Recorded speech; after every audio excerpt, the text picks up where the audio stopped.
Hello everyone. सो आप लोग के फाइनल एग्जाम के लिए ऑलमोस्ट 1 मंथ बाकी है, ठीक है। तो अगर कुछ ऐसे स्टूडेंट्स हैं जिन लोगों ने पहले से पढ़ाई नहीं किया, तो अभी एग्जाम आ गया है तो बहुत टेंशन हो रहा है कि बहुत ज़्यादा सिलेबस है, कैसे करेंगे, क्योंकि आप लोग के फर्स्ट सेमेस्टर में 7 सब्जेक्ट है, ठीक है। 7 सब्जेक्ट आप लोगों को पढ़ना है। तो देखो, टेंशन लेने की कोई बात नहीं है, ठीक है। मैं तुम लोग को एक ट्रिक बताती हूँ, ठीक है, कि किस तरह से तुम लोग एग्जाम के 1 हफ्ता पहले या फिर एग्जाम के 3-4 दिन पहले पढ़ के भी तुम एग्जाम पास कर सकते हो, ठीक है। देखो, सेमेस्टर एग्जाम जो होते हैं वो उतना भी वैसा टफ लेवल का नहीं होता है। तुम रट्टा मार के भी एग्जाम पास कर सकते हो, मतलब रट्टा नहीं मारना है, समझ के ही पढ़ना है। लेकिन जिन लोगों ने पहले से पढ़ाई नहीं किया है और अभी बहुत स्ट्रेस्ड है, so this video is for दो स्टूडेंट्स, ओके। तो देखो, ये है तुम लोग का सिलेबस, ठीक है। तो टोटल इसमें 6 यूनिट्स है। तो ये देख के तुम लोग को लग रहा होगा कि इतना सब कुछ है, कैसे करेंगे, एग्जाम आ गया है, ठीक है। तो तुम लोगों को माइंड को रिलैक्स करने के लिए करना क्या है, तो देखो, पहला यूनिट है ओरिजिन ऑफ लाइफ, ठीक है। इसमें टोटल 3 टॉपिक दिया हुआ है। तो तुम लोग एक काम कर सकते हो, ठीक है। एक व्हाइट पेज लो, यहाँ पे क्या करो, लिस्ट बनाओ, ठीक है।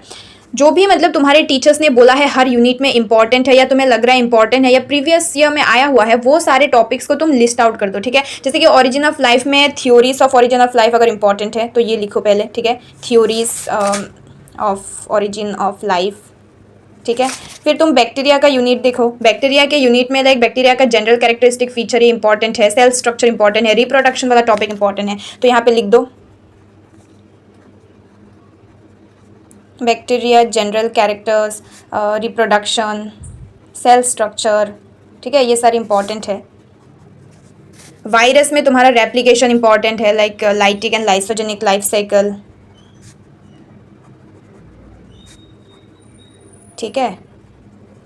देखो, एल्गी में जैसे कि रेंज ऑफ थैला स्ट्रक्चर जो है वो बहुत आता है, ठीक है, तो वो भी लिख दो। तो इस तरह से तुम्हें क्या करना है, वो सारे टॉपिक्स को ऐसे लिस्ट आउट कर लेना है, ठीक है। वो लिस्ट बनाने से क्या होगा कि तुम्हारे माइंड में एक रिलैक्सेशन आ जाएगी, तुम्हारा स्ट्रेस थोड़ा सा कम हो जाएगा। ऐसा कोई भी ट्रिक नहीं है कि तुम मतलब बुक को ऐसे मतलब लाइक रोबोट मूवी की तरह ऐसे कर लोगे और फिर तुम्हारे माइंड में सेव हो जाएगा, ऐसा कोई भी ट्रिक नहीं है। पढ़ना तो तुम्हें पड़ेगा ही, ठीक है। तो क्या करोगे कि पेज में लेके सारे के सारे ऐसे क्वेश्चंस के फॉर्म में निकाल देना, ठीक है। Like origin of life, bacteria general characters, bacteria reproduction, virus का जनरल, जो भी इंपॉर्टेंट लगता है, ठीक है, ऐसे लिस्ट बना देना। तो वो लिस्ट में से क्या करोगे, एक एक करके करते जाना। जैसे कि पहले तुम ओरिजिन ऑफ लाइफ कंप्लीट करोगे, हो गया। बैक्टीरिया जनरल कैरेक्टर कंप्लीट करोगे, हो गया। तो ऐसे क्या होता है, माइंड को थोड़ा सा रिलैक्सेशन फील होता है और स्ट्रेस कम हो जाता है, ठीक है। तो थोड़ा सा मतलब हेल्प करती है, ठीक है। पढ़ना तो तुम्हें पड़ेगा ही, तो ये अप्लाई करके देख सकते हो, ठीक है।